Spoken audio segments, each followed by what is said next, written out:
Bueno, Ana, hoy es un podcast un poco distinto. Siempre estamos hablando de números, de negocio, de empresa. Siempre viene el CEO de turno a contarnos su historia. Y queríamos el emprendimiento desde una perspectiva un poco distinta, ¿no? No hay tantos casos de un emprendimiento social donde el impacto no se mide tanto por la facturación o por un Excel. Y tu historia es muy bonita. Tu historia, mucha gente conocerá a Shoka. Pero seguro que no hay tantos que conozcan cómo llegas a liderar un movimiento, una organización, acumular el impacto social, tu vida muy vinculada a África y sobre todo en un momento en el que muchos miran por su interés y por su bien primero que por el de los demás. No hay tantos ejemplos de lo contrario, gente que desafía el status quo de esta manera, ¿no? Me hace mucha ilusión que estés aquí para contarnos, oye, ¿cómo empieza tu historia, Ana? Bueno, muchas gracias, lo primero. Y ojalá tanta gente conociera a Shoka, ¿eh? Espero que después de este podcast más gente lo conozca. Pues bueno, mi historia en realidad, mi historia de vida, ¿no? Dices, pues en realidad mi historia, yo creo que yo tengo una infancia que luego, gracias a Shoka, he interpretado de otra forma, pero la verdad es que yo recuerdo mi infancia como bastante... una infancia muy feliz, con 3 hermanos mayores chicos, unos padres muy activos, que han sido un modelo de vida los dos, pero sí que me recuerdo que a nivel mío, en el colegio, con los amigos, yo era una niña como muy normal, ¿no? Que no sé si es que no descubría cuál era mi inteligencia, yo que creo mucho en las inteligencias múltiples, pero bueno, como que no destacaba en nada especial, ¿no? Y íbamos a las Olimpiadas del cole y ganaba el concurso de la patata en la cuchara, iba a ballet y a piano y era un desastre aquello... me apuntaba a coro y me echaban, o sea, tampoco es que fuera una niña desastre, pero bueno, sí que creo que al principio, mis primeros años de vida, quizá no sé, yo no había encontrado, ¿no?, cuál era ese superpoder, como dice mi hija Lola, que todos tenemos en su superpoder. Yo creo que a mí me costaba, ¿no? Y seguramente ahora lo interpreto pues, por el sistema educativo que tenemos, tan basado en ciertas inteligencias, ¿no? Y la verdad es que fue después de varios años que empecé en los Scouts. Y mi madre, que había sido scout toda su vida, me apuntó a los Scouts en otro colegio.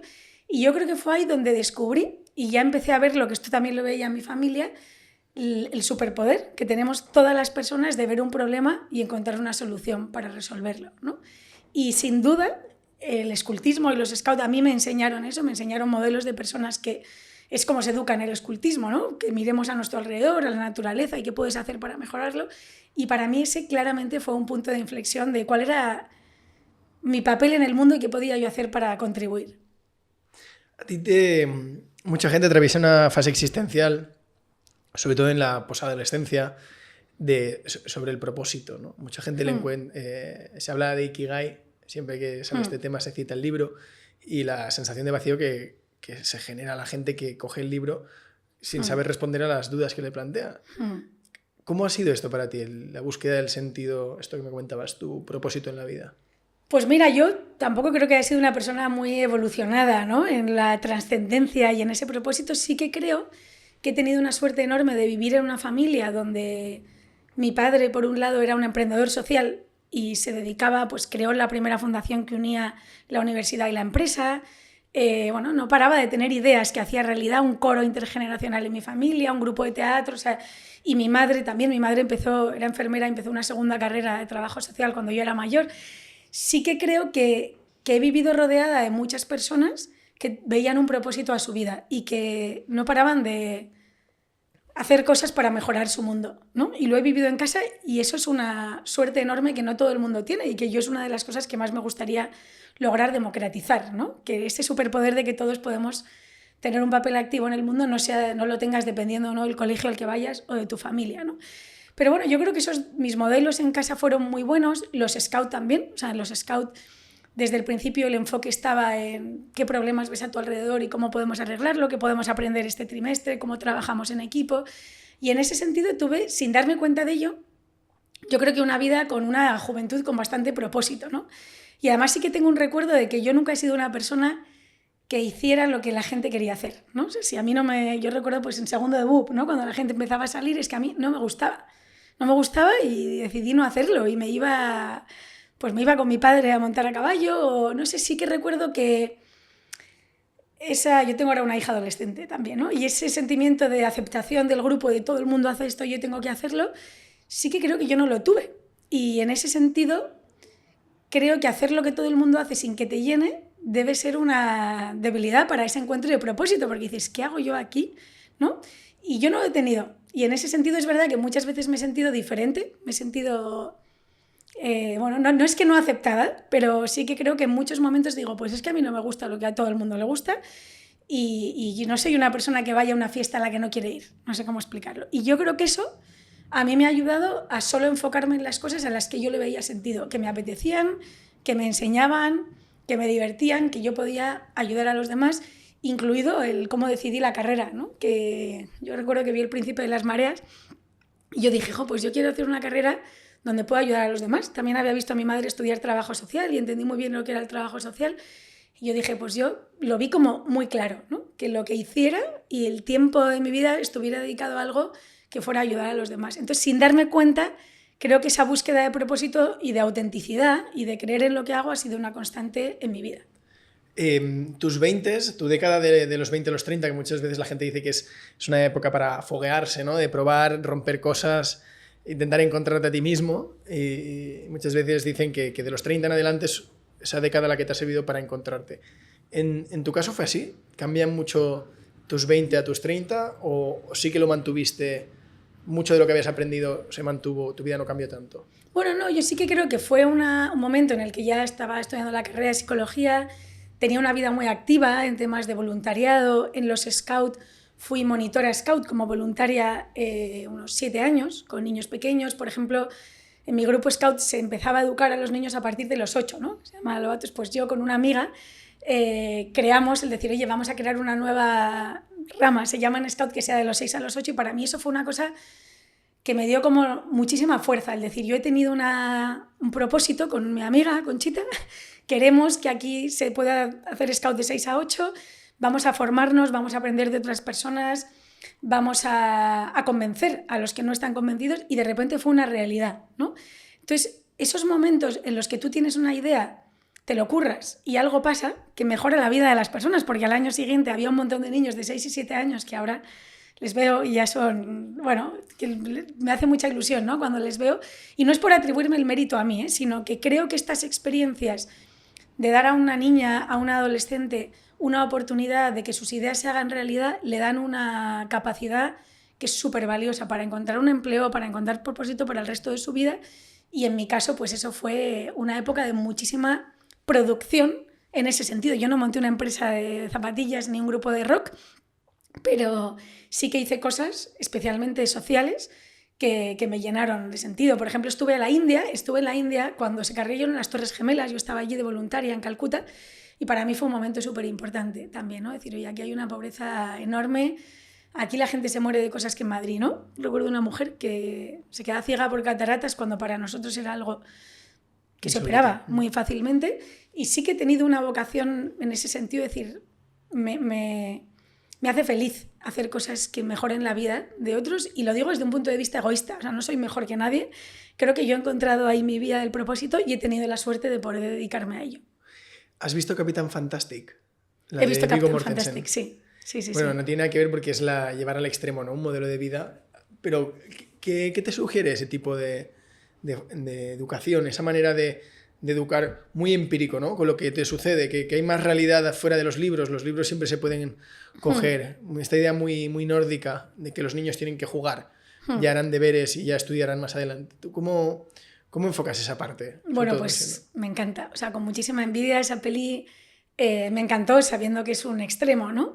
Y que yo creo que no, sin duda no sobreviviría a lo que sobrevive ese señor con su familia, pero bueno, sí que creo que desde luego ha sido, para mí me parece que el learning by doing, ¿no? El aprender mientras haces es clave. Creo que el sistema educativo afortunadamente se dirige mucho más ahí, el estar mezclado con diferentes generaciones y no solo la tuya, donde a veces tú aprendes, a veces tú enseñas, y enseñar es la mejor forma de aprender, yo creo. Y desde luego yo, que tengo 4 hijas, entre 13 y 5 años, es un poco mi ¿cómo se diría? Mi norte, ¿no? Es decir, que sean personas autónomas, que sean espabiladas, que sepan ver las cosas y encontrar soluciones, y bueno, que no estén acostumbradas a que les hagan las cosas y a este excesivo proteccionismo en el que yo creo que estamos, ¿no? O sea, yo envidio enormemente que en Holanda los niños vayan solos en bici al colegio desde los 6 años, me haría mi sueño.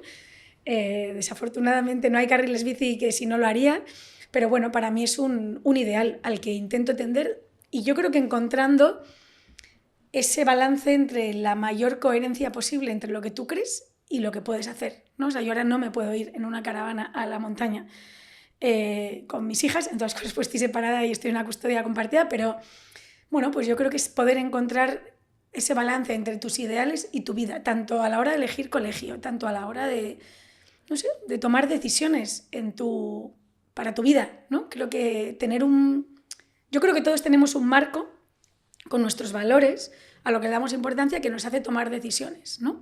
De una dirección o en otra. Y no somos conscientes de qué hay escrito en ese marco, ¿no? Pues yo sí que creo que cuanta más información tenemos, este sistema de regulación se enriquece y entonces tomas decisiones más sostenibles con el medio ambiente, tomas decisiones más alineadas con la autonomía de tus hijos, pero sí que creo que hay que irse nutriendo de modelos de información, de aprendizajes que enriquezcan tu sistema para tomar en tu vida las mejores decisiones, ¿no? Con la mayor, ¿no? Decías, tiene 13 años. ¿Tú notas que los niños a esa edad ya empiezan a sentir la presión de que tienen que elegir, tienen que tomar decisiones que probablemente no cambiarán tanto su futuro, pero desde el punto en el que lo ven es inconcebible? Piensan que elegir carrera te ata de por vida a lo que has elegido. No tienes esa sensación de perspectiva. Sí, yo creo que el problema está en que no les hacemos tomar decisiones hasta entonces y de repente tienen que empezar a tomar una decisión de a qué te vas a dedicar, ¿no? Que es lo que todo el mundo pregunta a mis hijas, ¿no? ¿Tienes novio y qué vas a ser de mayor? Que me parecen dos preguntas que habría que eliminar, ¿no? Sí que creo que si una niña está acostumbrada a tomar decisiones en general, de qué meto en mi mochila, qué hago mañana, qué plan puedo, no sé, ¿no? Ir tomando decisiones incluso en la casa, teniendo una voz en el colegio y ¿no? que sepan que su opinión importa. Cuando llega este momento de la decisión de tener que decidir, pues cojo francés o música, ¿no? O quiero ir por aquí o por allá, están más preparadas. Yo sí que creo, a mí no me preocupa tanto que tenga que tomar decisiones, sí que creo que hay una arbitrariedad absoluta entre empezar a decidir hago ciencias o letras porque me gusta más esta profesora o esta, y que es muy difícil a esa edad saber a lo que te quieres dedicar, ¿no? Yo, por ejemplo, que ahora tengo a mi sobrina en edad de decidir carrera, para mí más que pensar en la carrera, decía, tú mira a la gente que conoces, en qué trabaja y quién te atrae lo que hace, ¿no? O sea, por dónde van tus pasiones, dónde vibras. Y yo creo fíjate, yo creo que las decisiones deberían ir más por ahí, ¿no? Que los niños vieran, oye, estos son los modelos. ¿Qué te mueve a ti, ¿no? Te mueve el ayudar a las personas, te mueve la empresa, te mueve el derecho, y estaría más en la búsqueda de pasiones, esa toma de decisiones que a mí me gustaría que en decidir entre dos asignaturas, ¿no? Esto lo que decía Emilio Duro, dice, yo cuando llegué a uno de sus primeros trabajos, dice, un día se me acercó el jefe y me dijo, Emilio, de todos, tú eres el que más opciones tiene de ser como yo. Dice, joder, al día siguiente dejé el trabajo, ¿no? ¿Ah, sí? Dice, este tío... No había oído eso, me encanta. Separado, vive en la oficina, está gordo, decía, ¿no? Él lo hacía un poco cómico, pero muchas veces es eso. Ya no, a mí me da igual lo que haga, pero tengo muy claro que me quiero parecer a ti, ¿no? Claro, eso un poco... a mí eso, los referentes me parecen clave y de nuevo, ¿no? Yo en el sistema educativo es una de las cosas que veo muy importantes, que nuestras hijas, nuestros hijos tengan referentes femeninos, que creo que hay pocos en los libros de texto en general, en la literatura, tiene que haber mucho más femeninos, pero en general, ¿no? Modelos para qué dedicarte, a qué se dedica un científico o qué tipo de mujer quieres ser. Y hablando de esto, ¿tú qué ídolos tienes? ¿Qué héroes tienes? Más allá del ámbito familiar. ¿Alguien que te haya inspirado o que a día de hoy tenga tus respetos? No sé decirte, o sea, creo que hay grandes emprendedores sociales de la historia, ¿no? Grandes, pues Gandhi, sin duda Gandhi, para mí es un héroe, es una persona, ¿no? En la que Nelson Mandela, o sea, es que suena muy utópico, pero para mí sí que son personas que reflejan el que quisieron cambiar algo y movilizaron el mundo, su país, su nación para cambiarlo y lo lograron, ¿no? Has hablado antes de los tipos de inteligencia. Este es un tema que a mí me gusta. ¿Cómo lo enfocas en tu vida? ¿Cuál te gustaría tener? ¿Cuál le deseas a tus hijos? ¿Cómo es esto? Pues mira, les deseo el que tengan. O sea, creo que una de las claves, lo que ha pasado, no soy nada experta en inteligencias múltiples de Gardner, pero bueno, sí que creo que la educación ha estado basada en medir en lo lingüístico y en lo matemático, y en educar en lo lingüístico y en lo matemático, y se han dejado de lado inteligencias como la cinética corporal, ¿no? La musical, la naturalista, la intrapersonal y la interpersonal. Y yo lo que creo es que hay que descubrir en cada persona cuáles tiene y que les saque partido. Una vez leí un estudio de McKinsey que decía que las familias intentábamos educar a nuestros hijos y fortalecer en lo que no tenían. Entonces, si tú tienes una hija súper tímida, le apuntas a teatro para que sea súper extrovertida, pensando que eso la hará extrovertida, ¿no?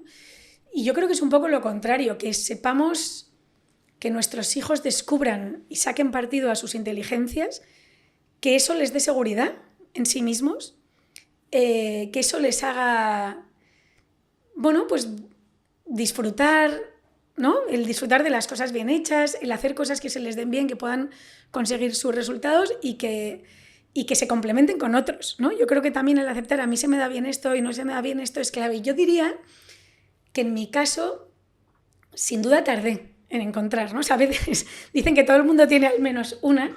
Yo creo que yo, por ejemplo, en la musical, que mi pobre madre insistió en que diera piano, o sea, hubo 2 años que repetí la misma canción en el concierto de Navidad, llamada Tambores Indios, y mis hermanos todavía se ríen de mí por Tambores Indios, pues yo no tenía la musical, ¿no? No culpo en nada a mi madre, pero me hubiera gustado darme cuenta antes de que no había que insistir en la musical y que me echaran del coro y yo desafinaba, o sea, no la tenía. Entonces, un poco que cada uno encuentre la suya, ¿no? Yo diría que ahora yo, pues, ¿en cuáles me siento más cómoda? Pues seguramente en la intrapersonal, de conocerme a mí misma, y en la interpersonal, de entenderme con los demás, y la lingüística, por ejemplo, ¿no? Y creo que con esas 3, oye, pues tiro para adelante. Y me he echado en cara muchas veces no tener las otras, que yo no tenía la visual, perdón, me faltaba, ¿no? Yo no tenía esa inteligencia. Mira, tengo un recuerdo, Javier, que fue cuando en un test de inteligencia del cole se me dio fatal. Y era sobre todo los típicos test de los relojitos que tenías que saber qué hora iban a dar. Yo no tenía esa lógica matemática, no la tengo, ¿no? Y entonces saqué un desastre de nota en los test y les mandaron una carta a mis padres. Yo estaba en BUP, en un sobre cerrado, donde les recomendaban que yo, bueno, pues que no estudiara una carrera universitaria, que por qué no me enfocaba un poco en la formación profesional, que merece todos mi respeto. Podría hacer un podcast solo de la AFP, que creo que es el futuro, pero en aquel entonces era como, no, tu hija no vale, ¿no?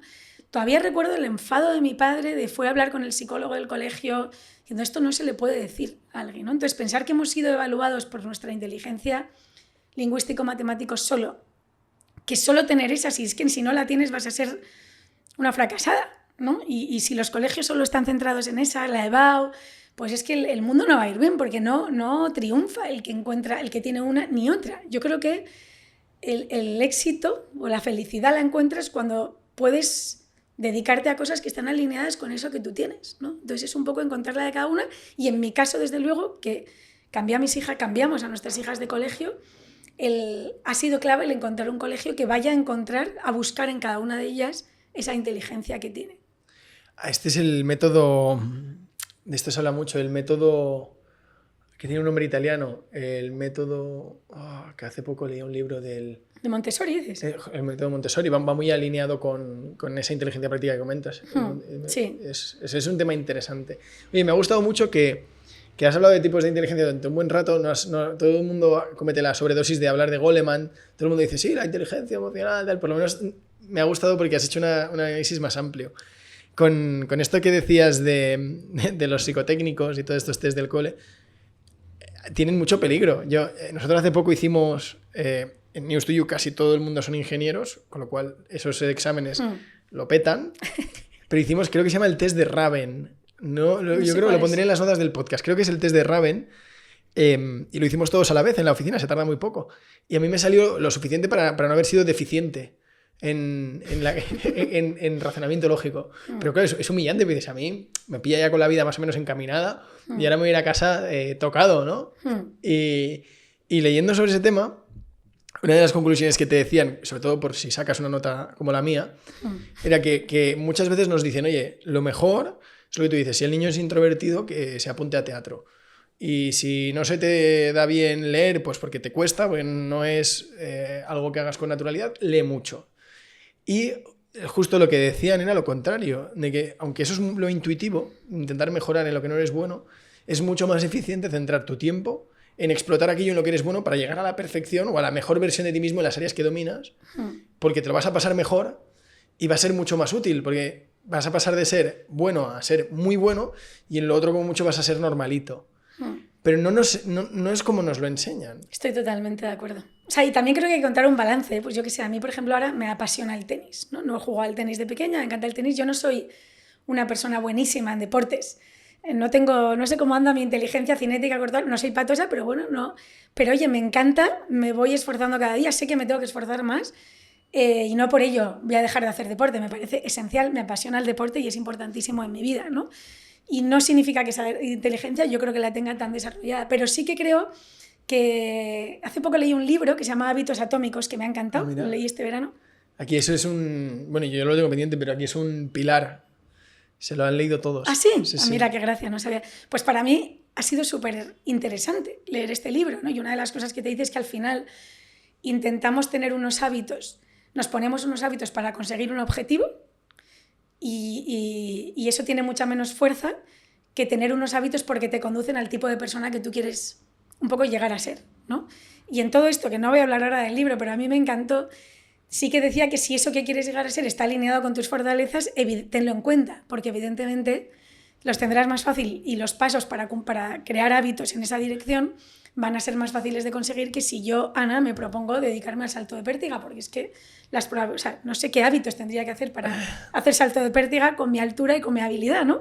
Pero bueno, que no significa que no te pongas, que no quieras ser un tipo de persona en línea de algo que te cuesta. O sea, yo puedo querer ser una persona súper ordenada, ser el tipo de persona con una vida organizada, pero que lo tenga en cuenta a la hora de ponerme mis objetivos y mis hábitos, porque no es lo mismo que si me pongo el objetivo de pues escribir un libro, que se me da mejor escribir, ¿no? Claro. Mira, yo me empecé justo Hábitos Atómicos esta semana, el otro día, y el inicio de cuando le rompen toda la cara con un bate de béisbol, un accidente tal, y luego el tipo, todo lo que acaba consiguiendo, post-universitario, atleta y tal, o sea, yo voy muy por el principio, pero me gustó mucho, y aparte de que ese libro lo han recomendado bastante en el podcast, yo llegué a Hábitos Atómicos porque vi un podcast que había hecho James Clear que decía,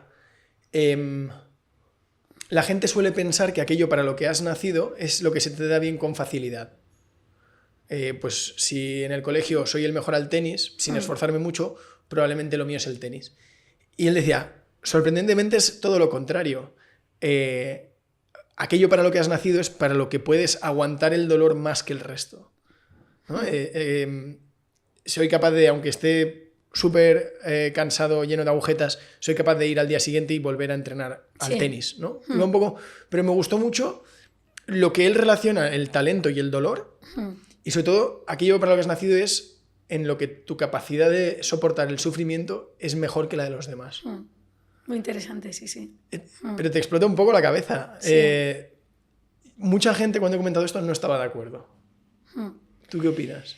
No lo sé. O sea, sí que creo que el tema es cómo descubres aquello para lo que has nacido, ¿no? Si es que en tu cole eres buenísima en el salto de vallas porque es que a nadie más le gusta saltar las vallas o porque realmente tienes más resiliencia o más tolerancia a la frustración, que un poco entiendo lo que yo no he oído esto, pero entiendo por dónde va, ¿no? Que tú tienes más tolerancia y más capacidad de lucha en aquello para lo que sí has nacido, ¿no? No lo sé. Yo lo que creo es que la clave está en darte cuenta de aquello para lo que has nacido. Y es aquello que te gusta, es aquello que se te da bien, que es que no siempre es lo mismo, ¿no? Yo creo que esa es un poco la clave. Y desde luego creo que hay gente que hace cosas que le encantan, que no es para lo que ha nacido, pero oye, si lo planteas bien, ¿no? Pues es que puedes llegar a ello. Yo creo que ahí está un poco el balance. Yo aquí tengo tengo una opinión bastante impopular. O sea, a mí me encantó lo que dijo en el podcast. Pero yo admiro a la gente que no hace lo que quiere, sino lo que tiene que hacer. O sea, esta idea de... Fíjate, yo nada. A Gómez Noya, ¿no? Que decía Gómez Noya, ¡jo, qué guay, qué vida, ¿no? Que eres triatleta profesional y vives de hacer deporte. Y él decía, bueno, sí, pero a mí me gusta mucho el triatlón y soy un afortunado, pero no, yo odio estar a las 6 de la mañana en el agua empezando a entrenar. Entonces decía, al final lo que hay que hacer es aprender a trabajar sin motivación o acudir al día siguiente aunque no te apetezca. Porque al final a él solamente le gustaría quedarse en la cama, pero hace lo que tiene que hacer, no lo que le apetece. Luego al final no puedes, hay que tener un equilibrio, ¿no? No hay que ser un robot. Pero cuando yo veo gente que tiene esa capacidad de decir, oye, soy feliz y mi trabajo no me gusta o no me apasiona o no me hace nada feliz, si pudiera no ir al trabajo, pero financia el resto de mi tiempo, o es algo que forma parte de mi vida solo 8 horas, esa capacidad de ese profesionalismo, ¿no? Digo, hostia, qué tipo tan profesional es capaz de hacerlo aunque no le apetezca, pero porque tiene la determinación de... Sí, no puedo estar más en desacuerdo contigo. O sea, que yo, en cambio, Suele pasar, creo que soy una afortunada de que me apasione a lo que me dedico, ¿no? Y sé que el 99% de la gente no. Entonces creo que que esto que voy a decir puede sonar hasta un poco elitista, ¿no? De persona afortunada que sí. Pero creo, y hay hábitos atómicos, te lo tienes que acabar, porque creo que si tú sí que tienes claro el tipo de persona que quieres ser, si en Gómez Noya es el que fuera, ¿no? Sí. Ahí sí que dices, bueno, no me apetece ir a nadar, pero es que esto me encamina a aquello que yo quiero conseguir. Eso sí, ¿no? Creo que porque sabes que son los pasos necesarios para ser el tipo de persona que quieras ser. Pero yo, en cambio, creo que ahí, unido a lo que decías antes, la cantidad de gente que no tiene propósito y que tiene crisis existenciales porque está haciendo algo solo porque tiene que hacerlo y no le llena, no le motiva, no le hace vibrar, pues a mí me da mucha pena. Y me da mucha pena en amigas, en personas que tengo a mi alrededor, gente con la que gracias a Ashoka trabajo, ¿no? Con empresas. Y creo que hay demasiada gente que no le llena nada lo que hace, ¿no? Y no solo en la vida profesional, creo que también en la personal, ¿no? Creo que hay no sé si es también un tema cultural nuestro, ¿no? Pero hay que hacer lo que hay que hacer y si ya has tomado esta decisión, sigue adelante y, ¿no? Como que prima más el mantener las cosas como están y no alterar, aunque en los anuncios nos digan, sé tú mismo, sé valiente, creo que en el fondo impera el no la líes, ¿no? Y sigue con las cosas como están y con tu trabajo y con tu tal. Y al final siento que hay mucha gente muy vacía y entonces yo no lo envidio. O sea, porque creo que mucha más gente podría estar con una vida más plena. Sí, estoy de acuerdo, ¿eh? Yo en este tema siempre genera confrontación porque me cuesta... Yo lo veo totalmente razonable lo que dices. Me cuesta buscar una pega a lo que acabas de decir. O sea, de hecho creo que es el ideal. Son sensaciones encontradas con este tema, porque es lo que tú dices. Yo cuando veo a alguien que hace lo que tiene que hacer y demás, lo admiro, pero cuando veo a alguien que disfruta con lo que hace, pienso que afortunado. O sea, que es una situación... Es ambivalente. Me acabaré el libro y charlaremos. No, y no es que este libro lo responda, ¿eh? Pero bueno, yo creo que simplemente igual hay gente que... Sí, o sea, ¿qué tipo de cosas tú envidias o aspiras? Quizá también porque uno no las tiene, ¿no? Yo también tengo una historia en mi vida personal que nunca he contado en público, ¿no? Pero te la cuento, o sea, que tiene que ver te lo agradecería, con mi vida. No, tiene que ver con mi vida, no es que esté orgullosa, pero bueno, yo he estado casada con una persona con el que era mi marido durante muchos años, había empezado con él a los 16, hemos tenido una vida totalmente feliz, 4 hijas, y en un momento de mi vida, hace poco, me doy cuenta de que a mí me gustan las mujeres, ¿no? Que es algo que yo no había sabido ver, no es que yo haya vivido toda la vida sin quererlo aceptar o con un entorno que no lo aceptara, es que no lo vi, no tenía referentes, algo que no vi, y en un momento de mi vida lo veo, y lo veo bastante claro, y claro, yo ahí quizá lo que tenía que hacer era no hacer nada y seguir con mi vida, seguir con mi exmarido al que quiero con toda mi alma, y eso es lo que yo hubiera tenido que hacer, creo, para la gente. De hecho, no conocía ni una mujer que hubiera hecho lo que yo he hecho. Y en cambio decidí separarme, intentar hacer la mejor separación posible, mantener la familia como la pudiéramos mantener, que yo creo que está yendo bastante bien, pero bueno, pues no le oculté a nadie el por qué me separaba, que me había dado cuenta que yo era lesbiana. Y yo que sé, ha sido una cosa en mi vida que ha sido muy rompedora en este sentido, en que no he hecho lo que tenía que hacer. Y no es que diga que no pare de ver mujeres como yo, no lo he visto, ¿no?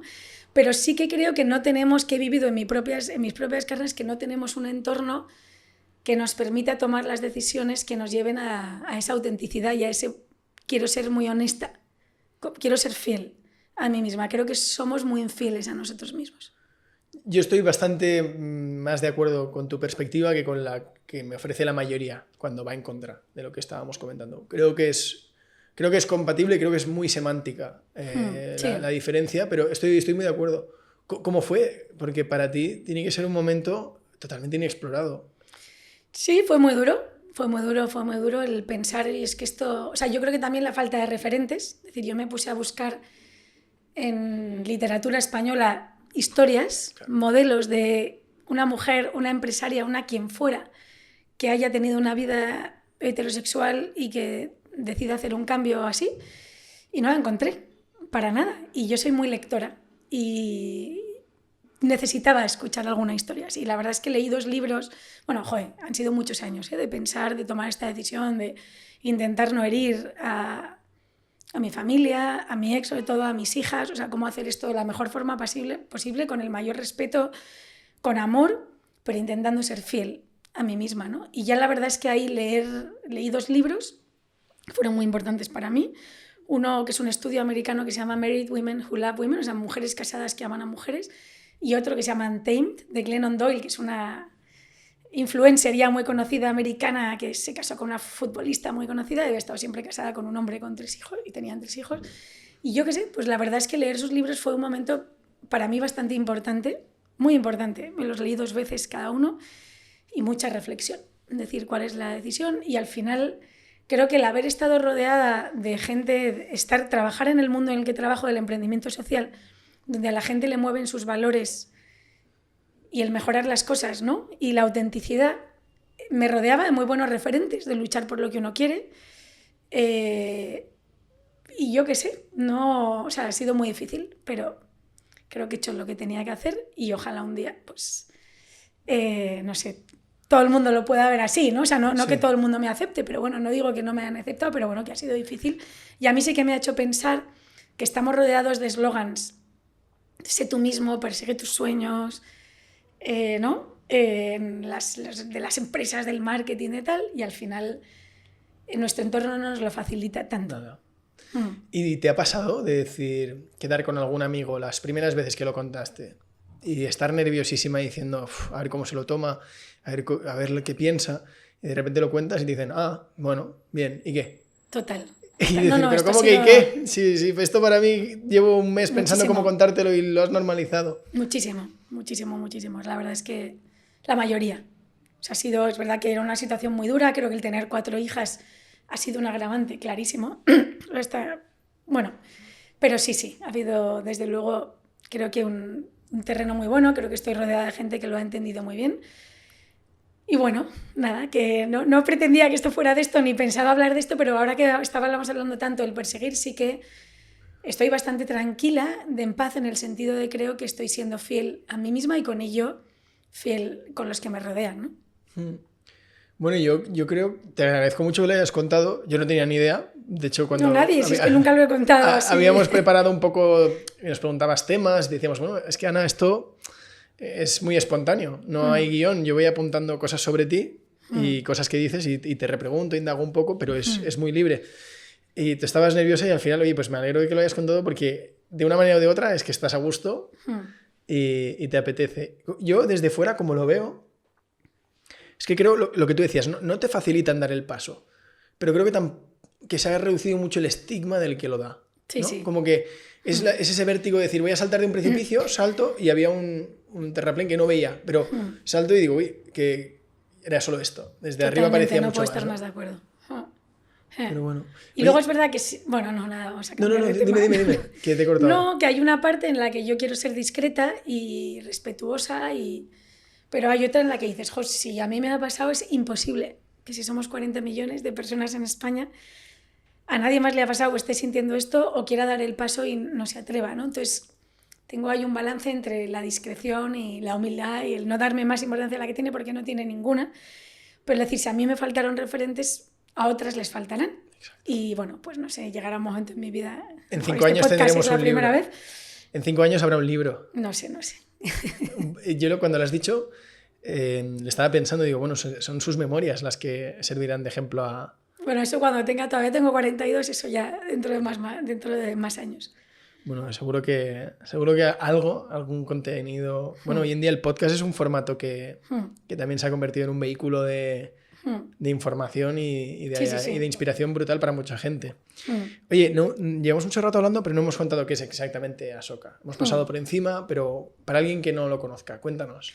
Pues mira, Ashoka es la mayor red mundial de emprendedoras y emprendedores sociales.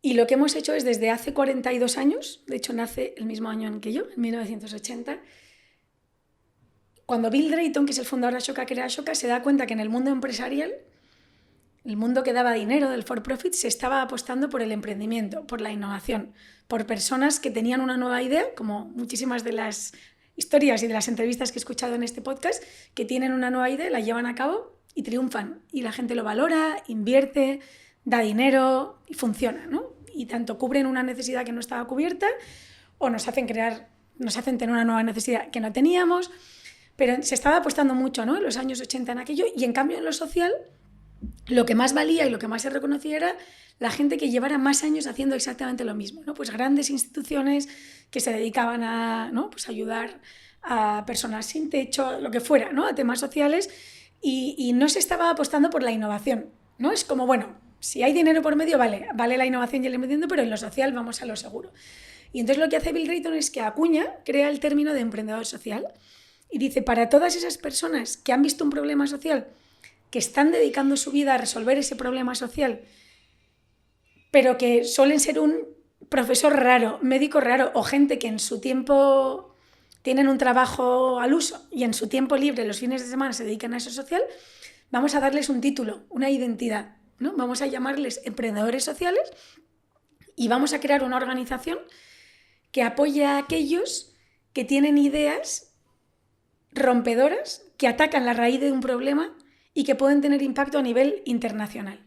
O sea, no gente que monta una local para ayudar a niñas X, sino gente que ve un problema, imagínate que yo... Como un moonshot, ¿no?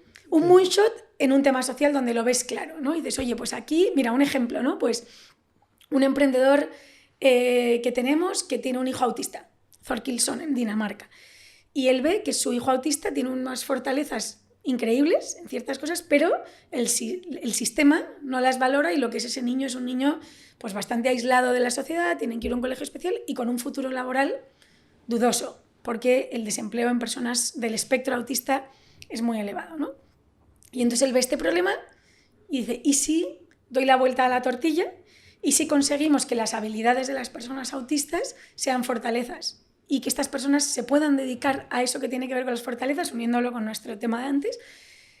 Y esto de la vuelta y al revés, ser alguien del espectro autista, un tipo concreto en su caso, les podamos formar parte de que esto sea hasta incluso una ventaja competitiva. Entonces empieza a hacer pruebas con su hijo, con los amigos de su hijo. Él vio un momento en el que vio que su hijo dibujó un mapa de carreteras, estos mapas antiguos donde tú veías que en la página 46 estaba Dinamarca, en la no sé qué, pues copió el mapa de carreteras, una hoja al milímetro, y dijo, joder, esto no lo puede hacer una persona que no sea como mi hijo. Bueno, pues Thorkild crea una empresa que se llama Specialistern, está en España, que lo que hace es formar a ciertas personas del espectro autista en tareas que son como muy repetitivas, que requieren paciencia, que requieren concentración, como mapeos, como control de errores de software, comprobación de móviles, y ha creado una empresa que está yendo increíblemente bien, a la que contratan empresas, por ejemplo SAP, la empresa tecnológica, se ha comprometido a que un 1% de su plantilla sea de Specialistern. Y ha hecho un gran trabajo de determinar qué tipo de tareas que hacía SAP, que es muy tecnológico, pueden hacer estas personas. Ya ha descubierto que son un 30% mejores que las personas, que los empleados que no son del espectro autista, ¿no? Pues es un ejemplo muy claro de una persona que ve un problema, lo prueba y entonces llega a Ashoka en ese punto de inflexión en el que está crecimiento, la idea ya está aprobada, el concepto está aprobado. Ashoka le hace pasar un proceso de selección en el que se validen sus cualidades a nivel nacional e internacional, o sea, que no solo la idea valga en un sitio concreto. Y si pasa nuestro proceso, le apoyamos económicamente durante 3 años para que pueda dedicar, si lo necesita, para que pueda dejar de dedicarse a algo a lo que se dedicaba más de gestión, más de mantener su sueldo, porque normalmente aquí no hay un modelo de negocio que pueda dar dinero, ¿no? Simplemente mantener.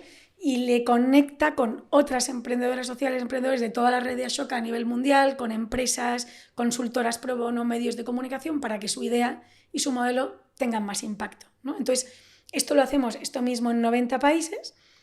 El proceso de selección es súper riguroso, decimos que pasa el proceso de selección una persona entre cada 10 millones.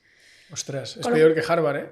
Es peor que Harvard. No es que no lo pasen, es que cumplen nuestros criterios. Hay gente con ideas increíbles, con proyectos de impacto social increíbles, pero que no cumplen los criterios de Ashoka de cambio sistémico, de ves un problema y ideas una solución que ataque la raíz del problema cambiando el sistema que lo provoca en ese sentido. Entonces, por ejemplo, en España, yo he sido directora de Ashoka España durante 6 años e intentamos seleccionar 4 al año, más o menos.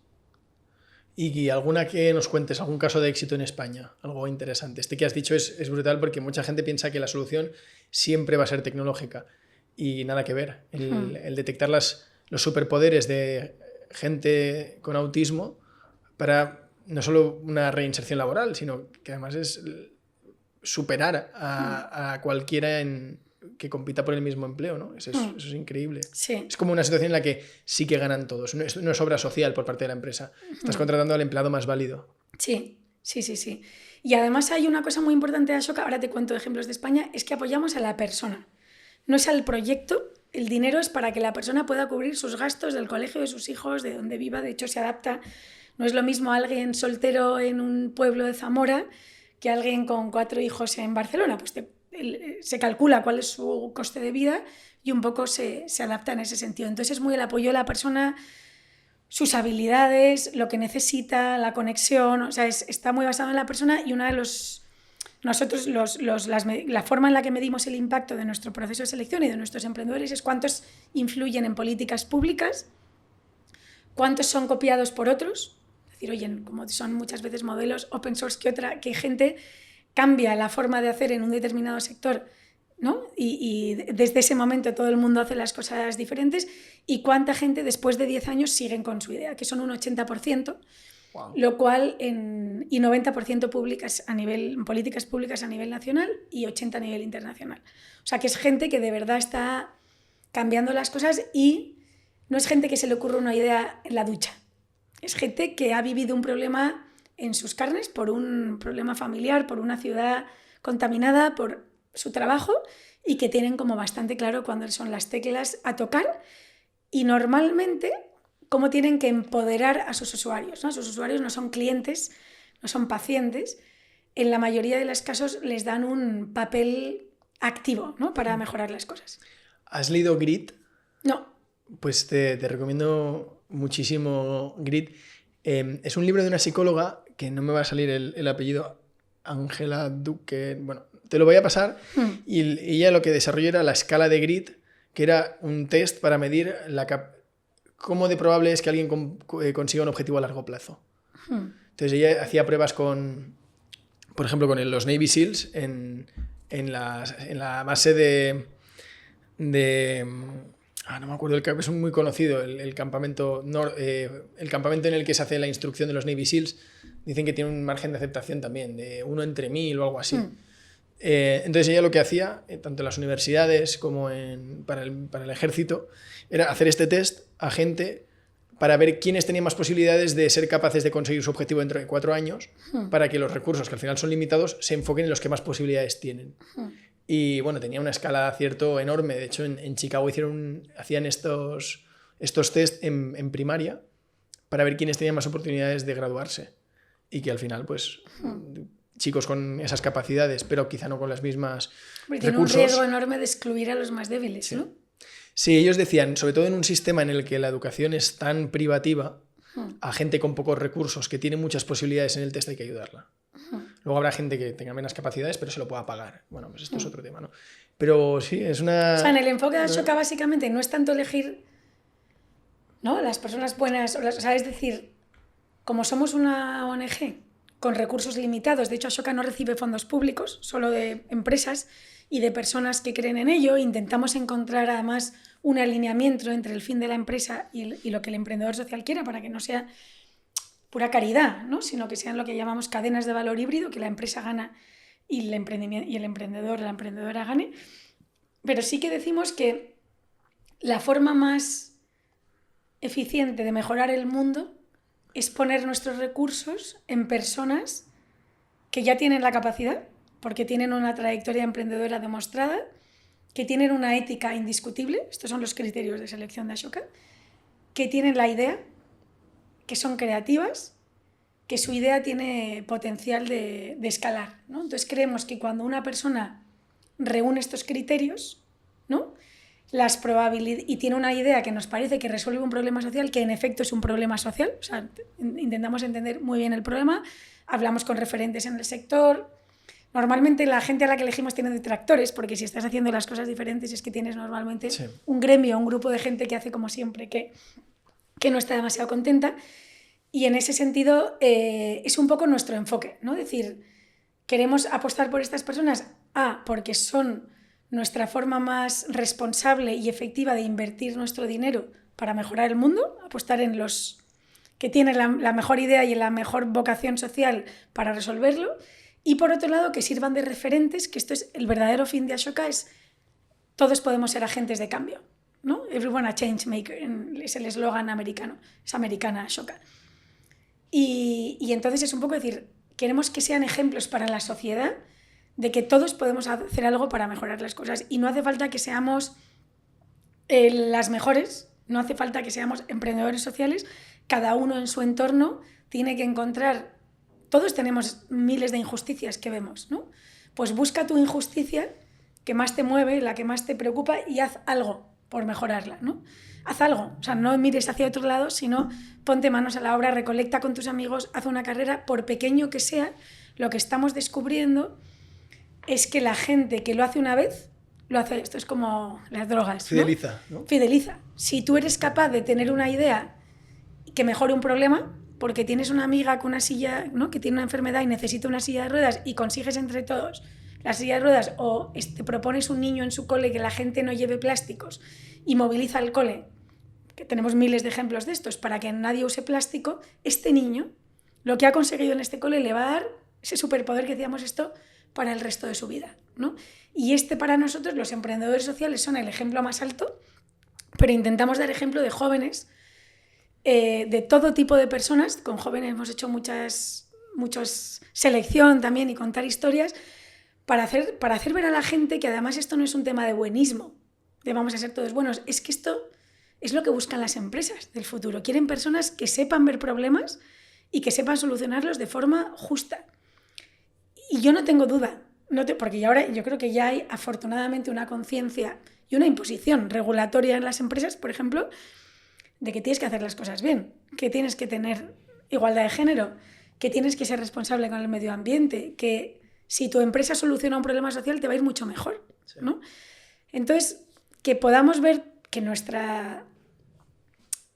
nuevas generaciones que vienen sean empáticas y con la capacidad de cambiar las cosas, les va a equipar para ser los empleados del futuro. Lo digo de verdad. O sea, estas habilidades de ¿qué necesitan las empresas del futuro? No sabemos qué van a ser, pero que la gente sepa ver las cosas, ser flexible y encontrar soluciones, ¿no?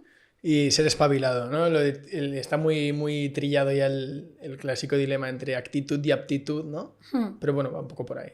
Sí, y yo creo que nosotros hablamos mucho de empatía, ¿no? Yo he escrito bastante sobre empatía, y creo que la empatía sola no es suficiente, porque si tú vas por la calle y te genera muchísima empatía ver a una familia que ves que no tiene casa, ¿no?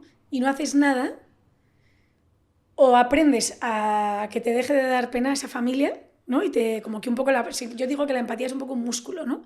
Entonces, o relajas el músculo y dices, no quiero ver esto porque sufro mucho, o lo que hay que encontrar es qué puedes hacer tú para reducir un pelín esa injusticia, ¿no? Y creo que si todas, en nuestros puestos de trabajo, en nuestras decisiones como consumidores, en todo, empezamos a tomar un poco esta actitud, y de verdad que no quiero parecer buenista, no es eso, ¿no? Es que creo que el mundo va a ir mejor, y que el empleo va a ir mejor, que las cosas van a ir mejor, porque si hay más soluciones que problemas, este es un tema de equilibrio, pues es que todo irá mejor, ¿no? Y seguro que hay gente que le parece buenista, pero al final, esto no sé quién lo dijo, pero lo de si tus principios no te cuestan tiempo o dinero, pues no me sirven. Entonces, el que opine que esto es buenismo, bueno, pues ¿qué has hecho tú por por el mundo, ¿no? O sea, tú por lo menos predicas con el ejemplo. Bueno, no. O sea, yo no soy nada ejemplar, ¿eh? Yo intento hacer lo que hago desde Ashoka, pero simplemente sí que animo, porque creo que es que la gente que lo consigue hacer es mucho más feliz. O sea, la gente que está implicada en causas sociales, la gente que se moviliza para hacer cosas que... Mira, yo recuerdo que en mi cole las chicas no podíamos jugar al fútbol, ¿no? Y nos enfadaba muchísimo, solo nos dejaban jugar al baloncesto y al voleibol.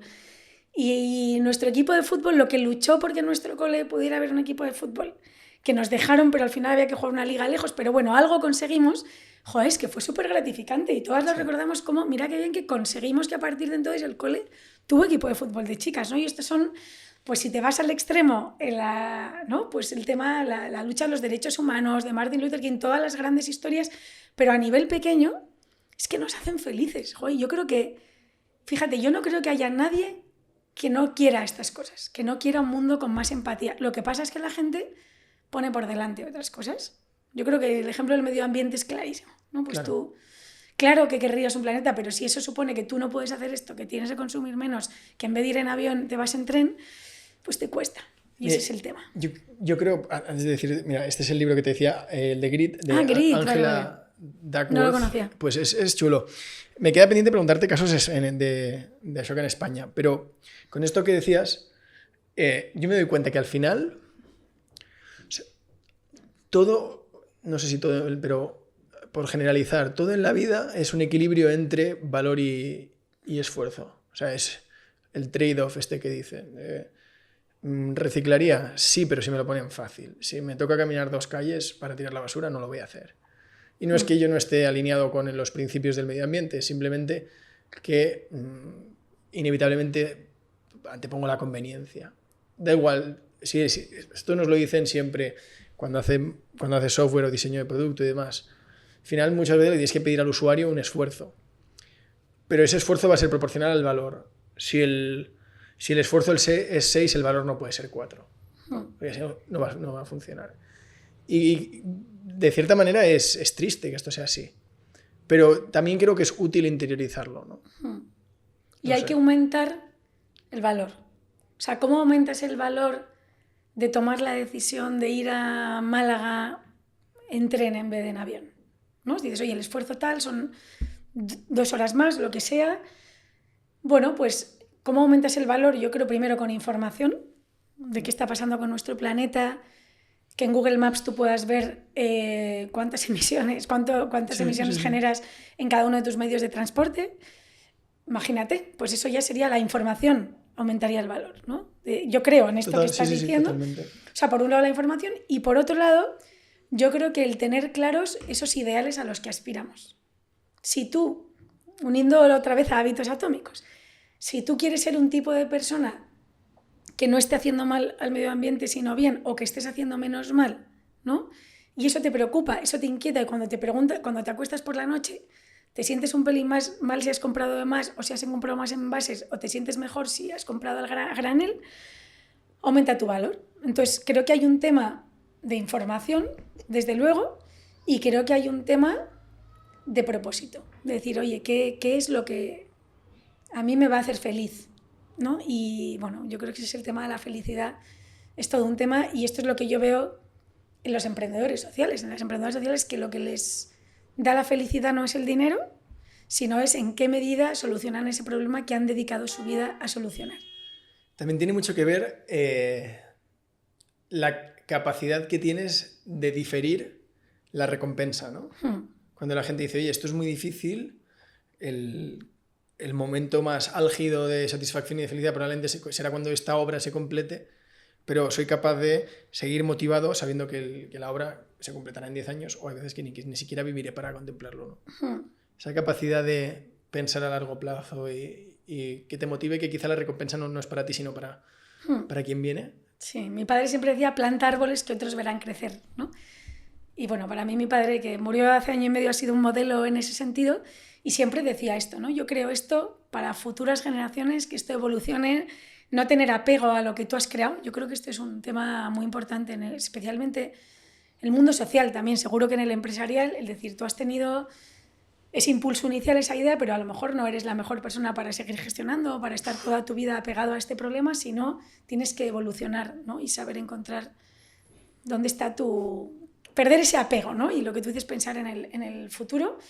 Y en ese sentido, pues yo creo que en el emprendimiento social, como la gente está muy apegada a su causa, a veces no es tan fácil despegarte de tu proyecto y qué pasa con tu bebé, pero en cambio en otros dices, no, es que yo ya veo mi evolución por aquí, ¿no? Sí. Oye, hablemos de algún ejemplo español, que te he ido liando y teníamos ahí pendiente. Pues mira, tengo tantos, bueno, tenemos 40 y pico. Pues una persona una mujer que hemos seleccionado hace poco, por ejemplo, Gemma Galdón, que trabaja en el tema de la auditoría algorítmica.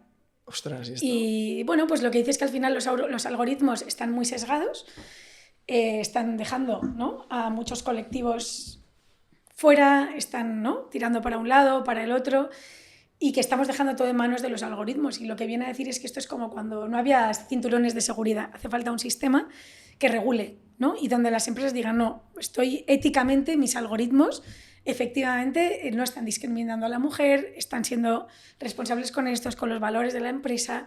Bueno, pues es un ejemplo de alguien que quiere crear un nuevo estándar de auditoría algorítmica, que está empezando a trabajar con ciertas empresas, ahora se ha ido a Nueva York, y que pues yo creo que mete una nueva forma de pensar, un nuevo prisma, de decir, oye, que ya no es solo que viene Deloitte a hacerte la auditoría de cuentas, vamos a hacer toda auditoría algorítmica, ¿no? No es una cosa que se imponga todavía, pero es algo que ya está inculcando y yo creo que, bueno, pues que va a tener mucho efecto, ¿no?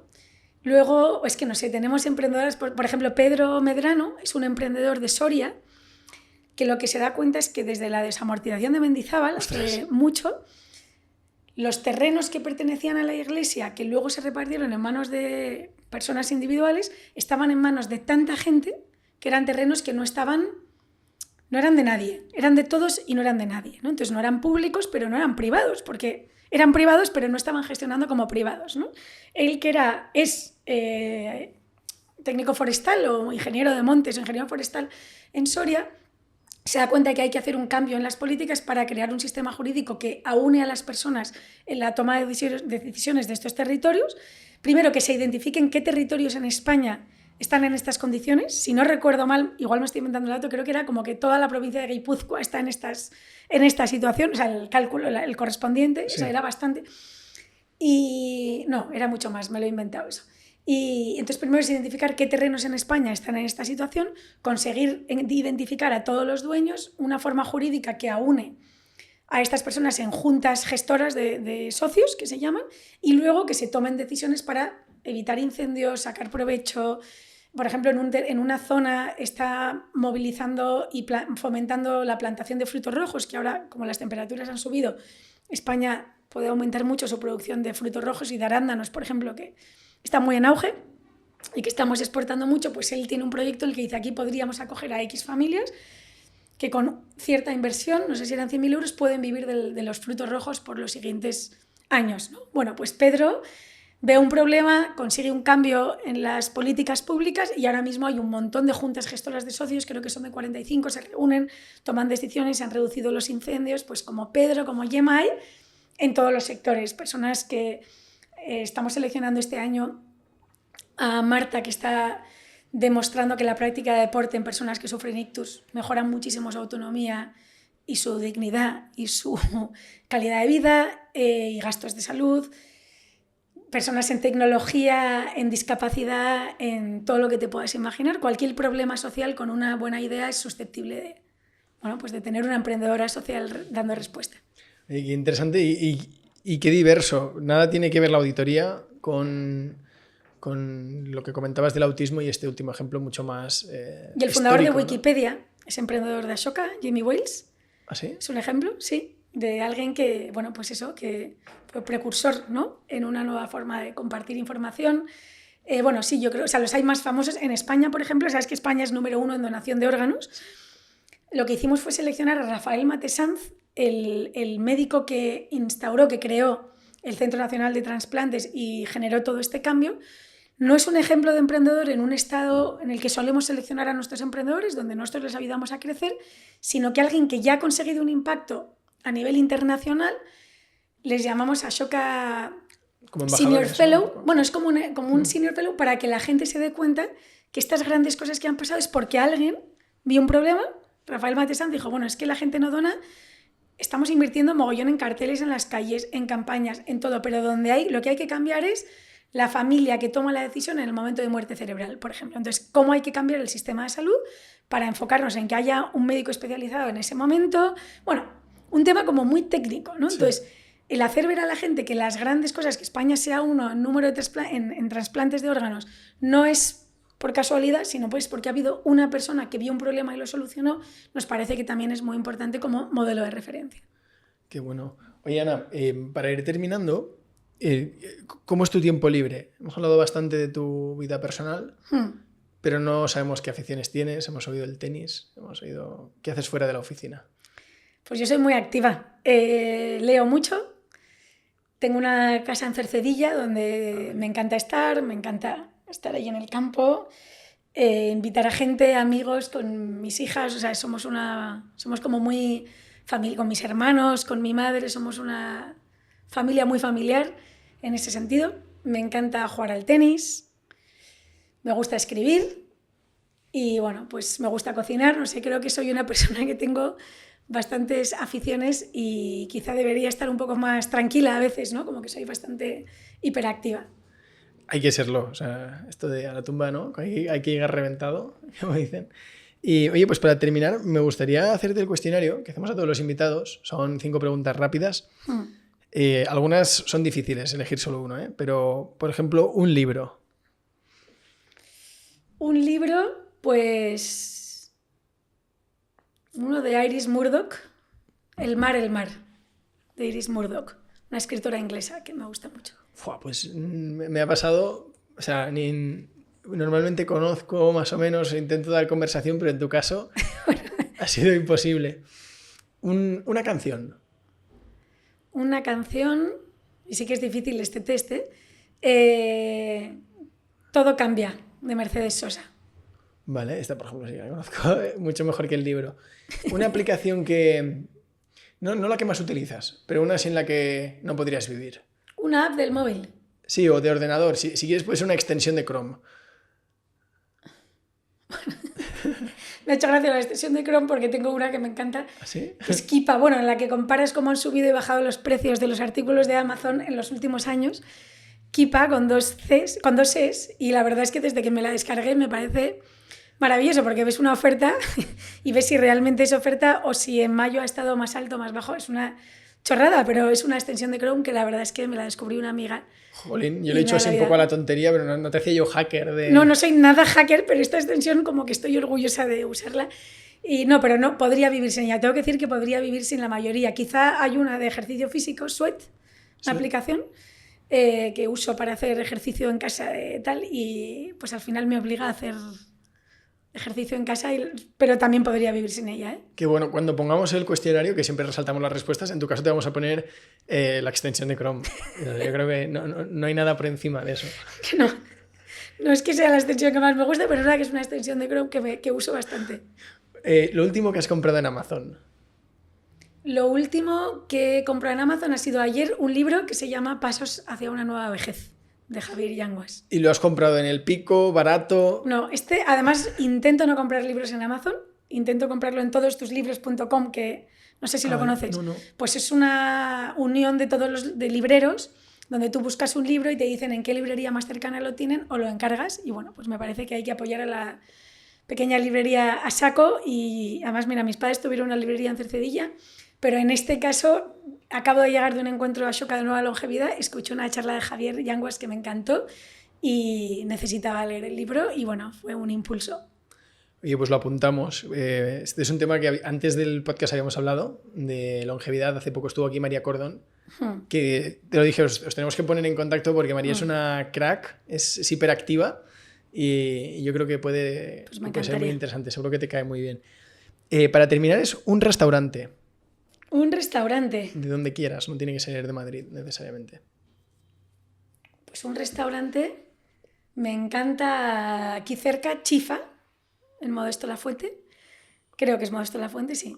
Que es un restaurante peruano, no sé si con un toque asiático, y las carrilleras al curry me encantan. Qué bueno. Oye, pues Ana, ha sido un placer. Creo que has aprobado con nota. No sé yo, ¿eh? Yo cuando termino el podcast, normalmente tengo la sensación de... O sea, tengo muy claro, me puedo equivocar, pero tengo muy claro si el podcast es bueno o es malo, o es neutro, ¿no? Y normalmente va correlacionado si lo comparto yo luego a nivel personal en LinkedIn o solo desde News to You. Ahora la gente va a mirar cosas. Estaré atenta a ver qué pasa con este. Pero creo que son conversaciones que ayudan a mucha gente. No sé, creo que es inspirador todo lo que has contado. Y te agradezco mucho que hayas sacado un hueco para venir aquí a News to You. Ojalá sea así. Muchas gracias. A ti.